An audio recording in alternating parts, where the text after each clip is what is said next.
Meron po akong na-meet dito. So matagal na po sila rito naggagala. Martes sila dumating. Hindi ko na malaya. Nakita ko lang kanya sa tindahan. Ito po yung Philippine isa pong Pilipinong ambassador sa Denmark. Ano pong pangalan niyo, sir? Leo. Si Leo po, sa Denmark po. Ayan.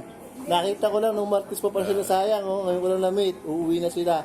Pupunta sila ng Nuuk. Para sa O passporting. sa passporting. Ito. At least na-meet ko sila. Kamusta Ayan. mga kababayan? Ayan, mga kababayan.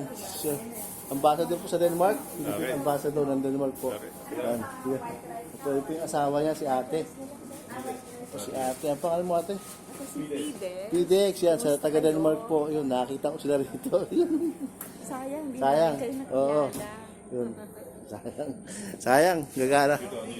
At least nakita ko sila, no? Yun. Pilipin na sila at mai-vlog natin sila, ate. So, meron makakatulong sa atin ngayon pag meron tayong problema, mga kababayan. Ayan sila. Ayan po sila, ha?